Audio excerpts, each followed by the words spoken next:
Welcome to Limit Up, the weekly capital market podcast. My name is Don Collins. I'm a chartered accountant and business advisor of 30 years and a partner at Findex, a leading financial advisor and accounting services firm based in Australia and New Zealand. I'm with Ian Reynolds, trader, investor, former bank foreign exchange market maker, early investor in Bitcoin and tech founder. Ian, welcome. Happy New Year. All the best, Ian. Hope you had a great break. I did, thanks. Excellent. And I know the markets don't particularly shut down, and since our last podcast, I know a number of things have been happening. But we'll try and keep it short and to the point this week. About 15 minutes, yeah. Wonderful. So today, a number of things just to kick us off. Trump is spooking the markets yet again with tariffs with Greenland. EU emergency meeting today. A potential snap election in Japan. China buys nearly $1 billion in bullion from Russia in November alone. And the Fed minutes confirm lack of cohesion. So a number of things there. Did you want to go through any of those points now? Or there's been a lot of stuff in the last month. What's moving markets this morning was Trump, Greenland, tariffs on people that are not helping him get Greenland. Mostly NATO countries, Yeah, absolutely. US stock market is shut today. Yep. Martin Luther King Day. Yep. Futures were off 1%. It's moved the dollar down. On Friday, bond yields in the States went up, broke up, which I'll show you later. Yes. So crypto came down this morning, but more importantly, it sent gold and silver to new highs yet again. Yes. Yep. So if you remember the last time we spoke, yes, if you just extrapolate where those gold and silver were, yes, that's exactly what's happened over those 4 weeks. They've kept going. Yes. So we're not going to dwell in the past because markets don't care. No. Past is the past. Yep. Trends at the moment, gold and silver, I'm saying, still going up. In fact, a lot of commodities, copper, nickel. Yep. The yen has weakened off and yields have gone up again. Yep. In Japan. The snap election caused things to rally a bit, but that didn't last long. And is that snap election, is it government driven? Is it the party that's in there right now looking to take advantage of its how it's running at the moment? What's so the new PM has been in for 3 months or something like that, the one that upset Trump. Yes. And China. Yes. And everyone. Yes. So she's very popular because firstly she's female, and secondly she's coming with some new ideas because I think Japan's had a new prime minister, one every year for a long time, haven't they? Yes. And seems to be more stable, so she's taking advantage of sudden popularity to call a snap election. Yep. But she is someone that likes giving money to the people. Okay. Which isn't necessarily what the financial markets want to hear. Right. And we'll go through the charts anyway about that. Yes. Dollar is down as well. Dollar at point of inflection. Lots of commentary from the Financial Times, for example. Is this the inflection point for yields, or more particularly debt? Because at some point, $40 trillion has got to mean something. Yep. Currently, no one cares. No. But they will do, and it will be very sudden. Yes. Okay. So lots of commentary around that, the end of the fiat currency system, all this sort of stuff. Right. And as usual, Trump is just creating trouble all over the world just to deflect from the fact they're $40 trillion in debt. Right. And the fact of China, we're talking about the $1 billion in bullion from Russia. Yeah. What does all of that mean? Why have they done that? Is it an isolated event? Have you got more background to that? China's been buying bullion, both gold and silver, for, at least 2 years, right? And there's some official numbers and unofficial numbers. Russia has been having to sell gold to pay soldiers. Yeah. So if they're going to sell it, why not sell it to China? I'm guessing is the thinking. Sure. But the thing is that we're moving away from markets to private arrangement. Sure. But does that influence the market given or are they, by buying Russia's bullions, is that influencing price anyway? it's actually pushing price up because they know how serious China is to do such a thing. Yep. In silver's case, it's a structural supply shortage, which is pulling gold up. But if we're going to have a new monetary order that the BRICS countries want, it will be, if anything, gold backed. Yes. Yep. Yep. So owning gold is it's a no-brainer. Yeah. In fact, everybody wants it. All the central banks are buying it, pretty much. Yep. And Trump even wants it. Yep. Because he's got Fort Knox full of Nazi gold or whatever's in there. Yes. And, the more the price goes up, the more he can pay off some of the debt. Yes. Assuming that's not being outpaced by the rate of the debt being created. Yes. So it's kind of something that everybody wants. So there's no structural imbalance there. Yep. Unlike silver, which is being suppressed. Yep. So trends that you're seeing, you've already touched on, gold and silver. Yep. Japan's yields going higher. The USD yen moving there, whereas the US yields are up, whereas the US dollar is down. That's right. Did we want to go through the charts at this point in time? Yep. Just to say what's up next. Yep. Sorry. Yep. That's right. In the we have Japanese monetary policy meeting this week. Yep. And we'll go through that when we look at the charts. Fed's next week with Bank of Canada. Yep. And the thing that everyone seemed to want to ignore, which is the US government may shut down on January 31 because the agreement to keep it through, the vote that they finally got through, yes, only went to the 31st of January. And everyone's forgotten about it. Correct. Okay. Got another 14 days to remember about it. Interesting. Yeah. All right, so shall we take a look at the charts? Yes. Okay, cool. Logically, the way I've arranged it. So you can see that in the last few days, Bitcoin has taken a bit of a hit, as has Ethereum. Mm-hmm.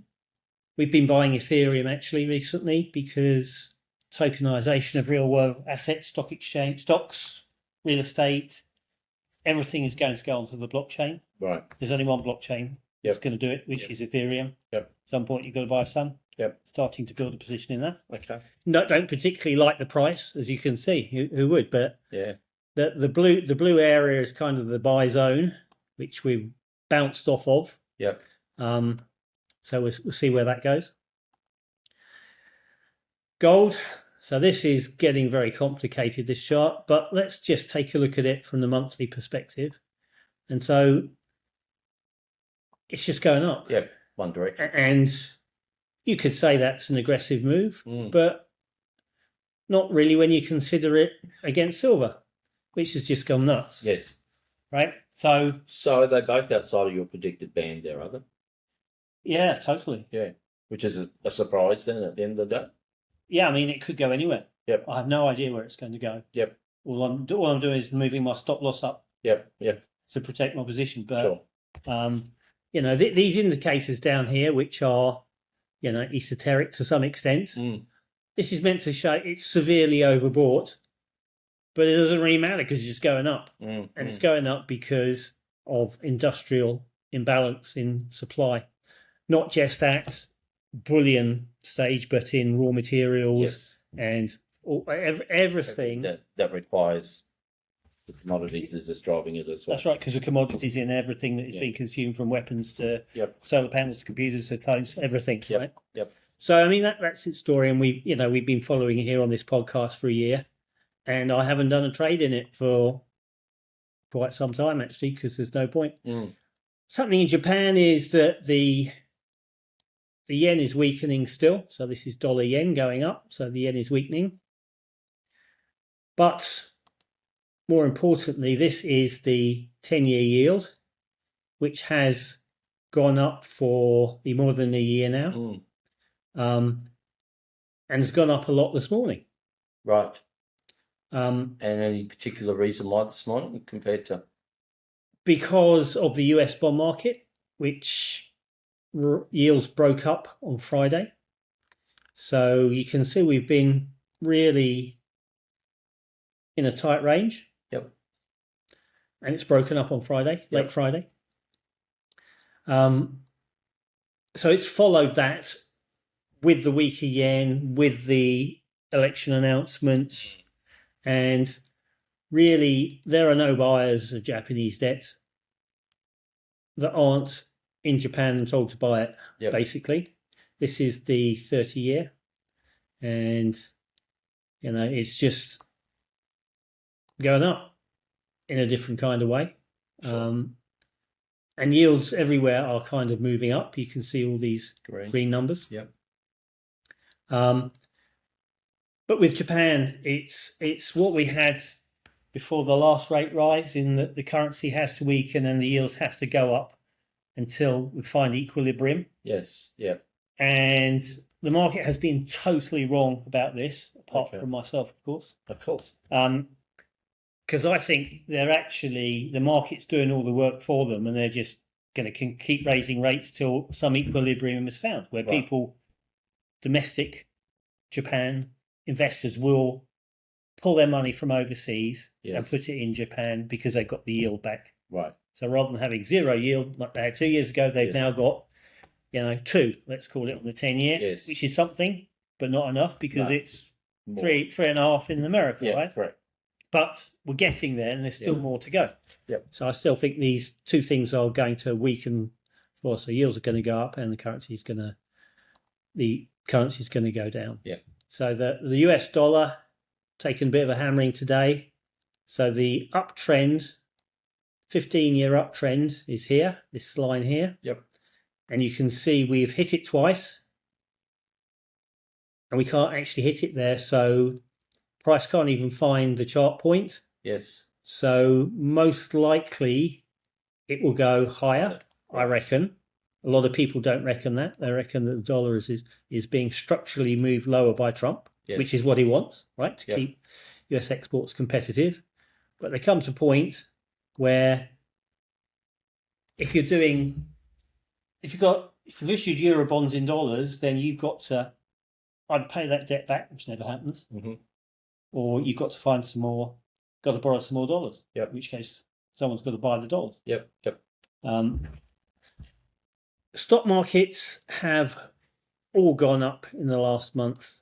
Let's have a look at what we got. Hang Seng. Let's have a look at the Nikkei 225. So it took 40 years to get back to that level. Right. No, that level, sorry, down here. Yes. And it's just gone up. Yeah. Since it's got that. Yeah. So all the US markets, even though all the commentators are telling us again, this market is going to fall over.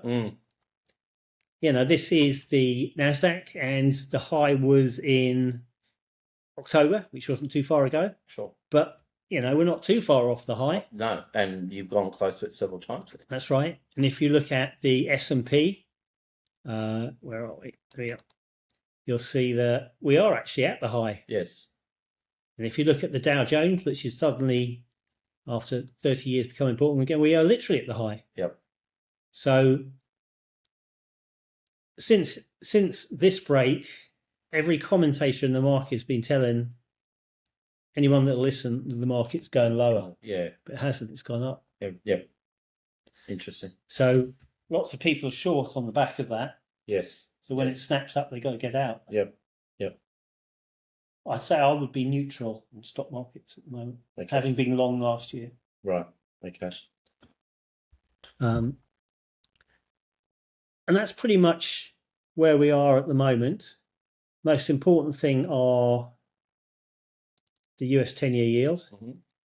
And the reason why this is important is because it is the most important chart in the world. It's had from 1980, let's say roughly, to 2020, it's gone lower. Yep. In a straight line. Sure. That broke at COVID. Yes. And rates are now going up. Yep. Since Trump has got in, and particularly which is this red line here. Yes. And particularly in the last few months, there's been a lot of fiscal dominance happening, where with various means, the US Treasury is holding rates down. Right. not letting the market move it up, Yes. literally by buying bonds in the open market every day. Yep. All the Fed operations, liquidity operation. It is an early form of capital controls. Right. Yes. In that here, eventually they might, like the Japanese did, do yield curve control that says I will buy every single one of our bonds at a yield of 420 or whatever it is. Right. And that's the end of the story. Yep. But when you get that, the capital starts leaving the country, and then you have to stop the capital leaving the country. Yes. And there's been lots of reports, anecdotal reports of banks not allowing more purchases of silver and gold. Right. Now, whether that's because it's a popular investment now, so there are more scammers in it, Yeah. or whether it's something more systemic, who knows? The banks certainly don't want you to buy any gold because gold's real money and they don't have any. They probably do, but Yeah. they want to charge you for transacting in money, not for holding it. Exactly right. Yeah. So everything's kind of really building up now, and you can tell from the messaging from Trump, who's now attacking anything that'll move. Yep. That debt, that $40 trillion, Yes. is going to become really clear and visible on the 31st of January. Right. So that is not that far away. No, 2 weeks. 2 weeks away. So interesting. Over the next 2 weeks, what do you see markets doing with that in the back of their mind? So markets are reacting to tariffs. So the conclusion from when the tariffs came in a year ago that actually, in reality, it hasn't done much to markets, right? It hasn't raised as much money as Trump hoped. Sure. It's pissed off a lot of people. Yep. And the reaction this morning is typically of a system that says we've had enough. So you're pushing Europe to the very brink. What are they going to do? So Europe has the biggest economy in the world if you add all the countries up individually. Sure. They're not one state, unfortunately. No. Yep. But if you were to do that and you would add all of the capital that goes through the City of London, which is its own state and not a country, and it's not in Great Britain, England, or the EU, yes, you have much more GDP than you have in America. Right. And China. Right. Okay. So the question is, can Europe get its act together? Yes. Is it even able to? Right. Because obviously it's just a political framework at the moment. Yep. So I think that you're going to see lots of change in Europe very soon. Yes. Okay. And it's up to them whether they can get their act together, really. Yep. Because even Trump, I think, wants that to happen because he wants a solid ally, but he can't have a weak ally. No. Agreed. Excellent. So trend-wise, we've come back from the break, and great analysis and insights here yet again, and the charts show us a lot of different changes. Was there anything else that we need to wrap up on before we finish today? Yeah, just to finish on trend. So the trend in silver will break, and it will be really nasty. Some stage. Who knows what it is? That candle can keep going up as long as there is lack of supply in the system, right? Yes. Gold. This is the big decade-long winner. Yep. We're like 2.5 years in from. This is the monthly chart. Yep. And when gold goes, it just goes and goes and goes. The other big trends are in dollar yen. Yep. Oops. I mean to do that. And obviously, as a reflection of Japanese interest rates. Yep. That's the 10-year. And dollar yen is currently nervous that the Bank of Japan is going to come in and buy yen to support it. Yes. I don't think they will, and they haven't so far, but it's at a level here where they did. Yep. So obviously, it might be unwise to buy it exactly here. Right. So those are the big trends happening now, but we could have ones in US bonds if, this break continues. but there will be lots of shenanigans with the authorities in America to try and stop that happening. Lots of threats. Yep. Countries, don't get rid of your treasury holdings. There's even been, and to keep this short, talk that if a country, I think it was the Netherlands they were talking about, wanted to sell their hundreds of billions of dollars worth of US treasuries, the Fed would refuse to execute it. Right. So you might as well just confiscate it like Russia. Yes. Yeah. And a lot of the problem we have now is caused by that confiscation of Russia. Right. Because suddenly de-dollarization is necessary Yes. for lots of countries. Right. It's not an if or a when. Yep. It's a necessity to start doing it. Right. Okay. Well, very interesting. Thanks again for this week's update and charts, and look forward to next week's and getting closer to that 31st of January date to see. We must do a special party edition on the 31st of January. We should. Indeed. Right. Thanks, Tom. Thanks, Ian. Cheers. All right. Thank you, sir.